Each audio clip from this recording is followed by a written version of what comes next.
제32장.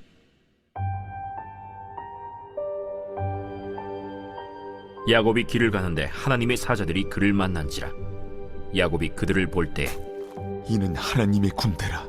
하고 그 땅 이름을 마하나임이라 하였더라. 야곱이 세일 땅 에돔들에 있는 형 에서에게로 자기보다 앞서 사자들을 보내며 그들에게 명령하여 이르되, 너희는 내 주 에서에게 이같이 말하라. 주의 종 야곱이 이같이 말하기를, 내가 라반과 함께 거류하며 지금까지 머물러 있었사오며 내게 소와 나귀와 양떼와 노비가 있으므로 사람을 보내어 내 주께 알리고 내 주께 은혜 받기를 원하나이다 하라. 사자들이 야곱에게 돌아와 이르되, 우리가 주인의 형 에서에게 이른즉 그가 400명을 거느리고 주인을 만나려고 오더이다. 야곱이 심히 두렵고 답답하여 자기와 함께한 동행자와 양과 소와 낙타를 두 떼로 나누고, 에서가 와서 한 떼를 치면 남은 한 떼는 피하리라. 내 조부 아브라함의 하나님, 내 아버지 이삭의 하나님 여호와여, 주께서 전에 내게 명하시기를 내 고향 내 족속에게로 돌아가라. 내가 내게 은혜를 베풀리라 하셨나이다. 나는 주께서 주의 종에게 베푸신 모든 은총과 모든 진실하심을 조금도 감당할 수 없사오나, 내가 내 지팡이만 가지고 이 요단을 건넜더니 지금은 두 때나 이루었나이다. 내가 주께 간구하오니 내 형의 손에서 에서의 손에서 나를 건져내시옵소서. 내가 그를 두려워함은 그가 와서 나와 내 처자들을 칠까 겁이 나기 때문이니이다. 주께서 말씀하시기를, 내가 반드시 내게 은혜를 베풀어 내 시로 바다에 셀 수 없는 모래와 같이 많게 하리라 하셨나이다.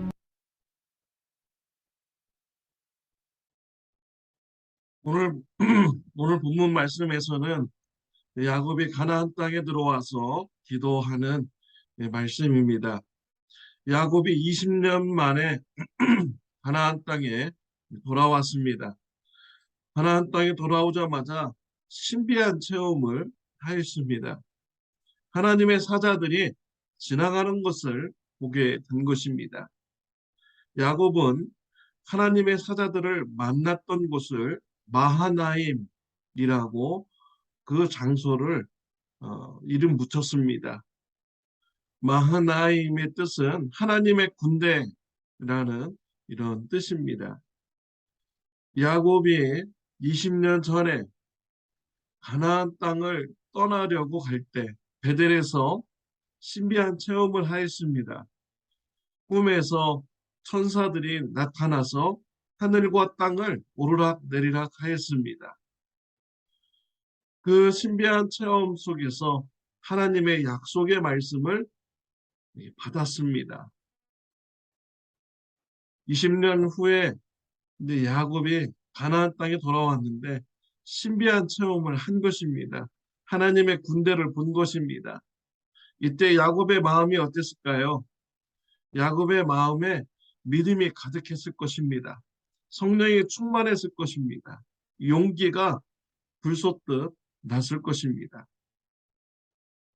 하나님의 인도하심으로 하나님께서 나와 함께 하시는구나 라는 것을 용기가 충만하게 임했을 것입니다. 야곱은 종을 형 에서에게 보냅니다. 에서는 에돔 땅에서 거주하고 있었습니다. 자신이 가나안 땅으로 돌아왔음을 알리며 에서로부터 은혜를 구한다라는 이런 메시지를 전하게 했습니다. 왜 야곱은 에서로부터 은혜를 받기를 구합니까?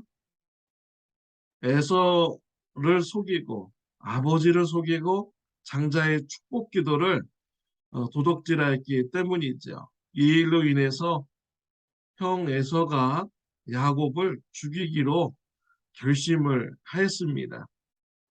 아버지 이삭과 어머니 리브가는 야곱을 살리기 위해서 외삼촌 라반 댁에 잠시 피하여 있으라라고 보냈습니다. 그런데 그런 세월이 벌써 20년이나 지나가 버린 것이지요.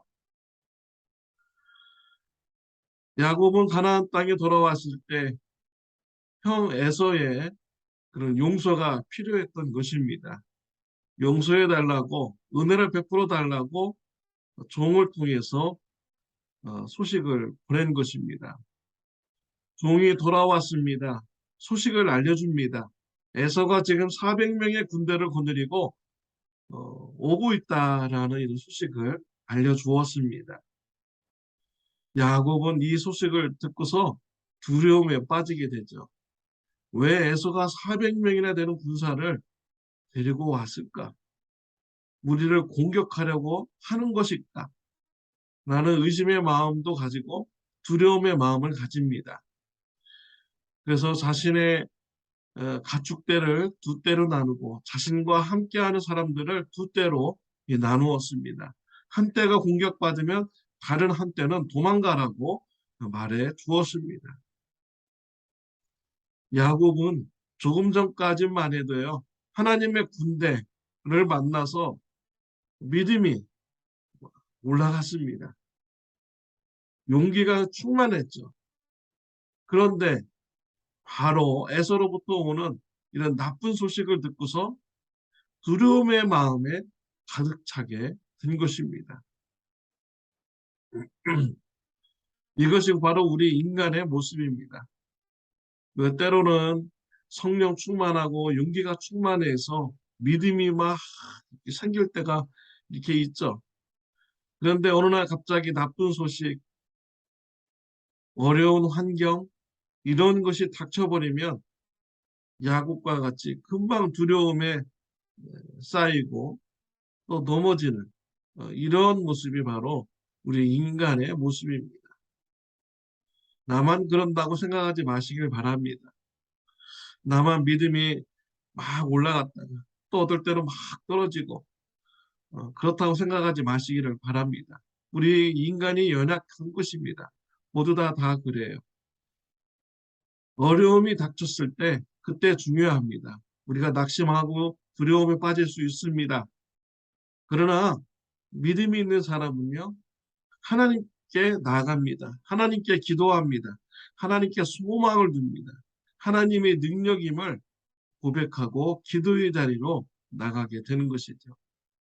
저와 여러분들이 갑작스런 어려운 환경, 갑작스런 나쁜 소식, 이런 소식을 들었을 때 하나님 앞에 나가서 하나님을 의지하고 기도하는 신앙생활 하시는 저와 여러분들이 되시기를 바랍니다. 야곱은 하나님 앞에 나가서 기도했습니다. 야곱의 기도는 정말 모범적인 기도였습니다. 저와 여러분들이 야곱의 모범적인 기도를 닮아서 기도하시기를 바랍니다. 야곱은 기도할 때 하나님의 약속의 말씀을 붙들고 기도하였습니다. 9절과 12절에 하나님의 약속을 붙들고 기도하였습니다. 9절 말씀에 보면은 야곱이 이르되 내 조부 아브라함의 하나님, 내 아버지의 하나님, 이삭의 하나님 여호와여, 주께서 전에 내게 명하시기를 내 고향 내 족속에게로 돌아가라, 내가 네게 은혜를 베풀리라 하셨나이다 라고 했습니다. 또 12절에 보면 주께서 말씀하시기를 내가 반드시 네게 은혜를 베풀어 내 씨로 바다에 셀 수 없는 모래와 같이 많게 하리라 하셨나이다. 하나님께서 야곱에게 주신 약속의 말씀 붙들었죠. 하나님께서 가나안 땅으로 돌아가라고 말씀하셨습니다. 가나안 땅으로 가면 하나님께서 은혜 주신다고 하셨습니다. 내 자손들을 바다의 모래알과 같이 많게 하신다고 하나님께서 약속하셨습니다. 하나님께서 약속하셨으니 나를 지켜주세요 라는 이런 기도를 드린 것이죠.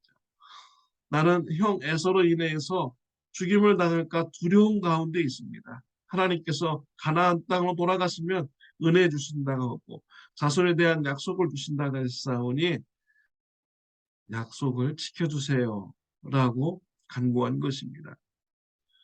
하나님은 인생이 아닙니다.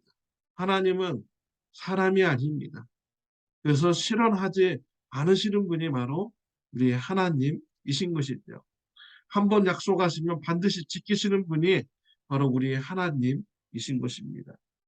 민수기 23장 19절에 보면 하나님은 사람이 아니시니 거짓말을 하지 아니하시고 인생이 아니시니 후회가 없으시도다.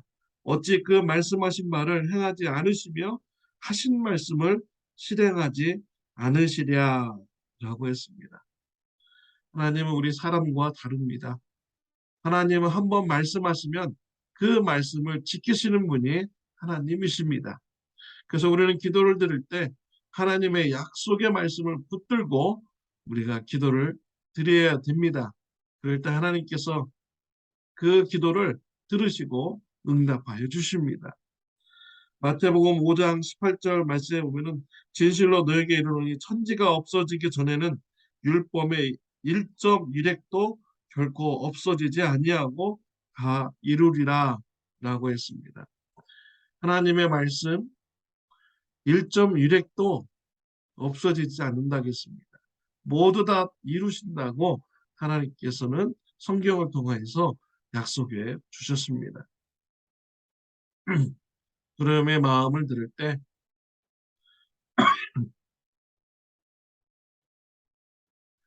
하나님의 약속의 말씀을 붙들고 기도하는 저와 여러분들이 되시기를 바랍니다. 야곱은 죄가 있었습니다. 아버지를 속이고 형을 속이는 죄가 있었죠. 기도를 드릴 때 야곱은 자신의 죄를 붙들고 기도하지 않았어요. 내가 이런 죄를 지었으니 하나님 난 당연히 죄의 심판을 받아야 되고 형 에서로부터 내가 죽임을 당해야 됩니다. 이렇게 기도하지 않았습니다. 죄를 붙들고 기도하지 않았어요. 시편 143편 2절에 보면 주의 종에게 심판을 행하지 마소서 주의 눈앞에는 의로운 인생이 하나도 없나이다 라고 했습니다. 우리 인생은요 의로운 인생이 하나도 없습니다. 모두가 다 죄를 짓고 사는 인생이 바로 우리 사람들인 것이죠. 내 죄로 인해서 내가 어려움에 당할 때 죄를 깨닫고 인정하고 뉘우치고 고백하고 우리가 죄를 버려야 됩니다. 돌아서야 됩니다. 그 다음에 우리가 해야 될 일은 하나님의 은혜의 말씀을 붙드는 것입니다. 하나님께서 예수 그리스도의 보혈의 피로 우리의 죄를 용서해 주셨고 믿는 자에게 구원을 주신다고 하셨으니 이 약속의 말씀을 붙들고 기도하는 것이 바로 올바른 기도인 것이죠. 하나님은 우리 인생을 잘 아십니다. 우리 스스로 죄에서 벗어날 수 없고 죄의 문제를 해결할 수 없는 존재임을 우리 하나님은 잘 아세요. 그래서 은혜의 길을 저와 여러분들에게 예비하여 주신 것입니다. 예수님의 보혈의 피로 용서받는 은혜의 길을 예비하여 주셨습니다. 우리가 붙들고 기도해야 될 것은 죄가 아니라 우리가 예수 그리스도의 십자가의 피를 붙들고 하나님의 은혜를 간구하는 이런 기도를 드려야 되는 것입니다. 야곱은 죄로 인해서 두려움에 빠졌을 때 하나님의 은혜의 약속의 말씀을 붙들고 하나님께 기도드렸습니다. 저와 여러분들도 야곱과 같이 은혜의 말씀을 붙들고 기도하는 저와 여러분들이 되시기를 바랍니다. 죄가 있다면 인정하고 뉘우치고 회개하는 삶을 결단하시길 바랍니다. 그리고 이웃들에게 죄를 인정하고 사과하시기를 바랍니다. 손해 끼쳤다면 피해 보상도 해 주어야 되는 것이죠. 그 후에는 우리가 하나님의 은혜의 말씀을 붙들고 하나님의 은혜를 간구하는 기도와 삶을 우리가 살아가야 되는 것입니다. 하나님의 은혜의 말씀을 붙들고 기도하는 저와 여러분들이 되시기를 바랍니다. 기도드리겠습니다. 하나님 아버지 감사합니다. 죄의 문제를 해결할 수 없는 우리 인생에게 하나님의 은혜의 말씀을 주심을 감사합니다. 하나님의 은혜의 말씀을 붙들고 은혜를 간구하는 신앙의 삶이 되도록 축복하여 주옵소서. 예수님의 이름으로 기도드렸습니다. 아멘. 네, 오늘은 토요일입니다. 내일 주일 예배를 위해서 기도해 주시기 바랍니다. 내일은 박재필 목사님께서 말씀을 전해 주십니다. 내일은 우리가 또 창립 예배, 또 새생명 축제를 위해서 선물을 준비했습니다. 수건이 준비되었습니다. 수건을 포장하는 일을 우리가 내일 하도록 하겠습니다. 주일을 위해서 여러분 기도해 주시기를 바랍니다. 좋은 하루 되시기를 바랍니다.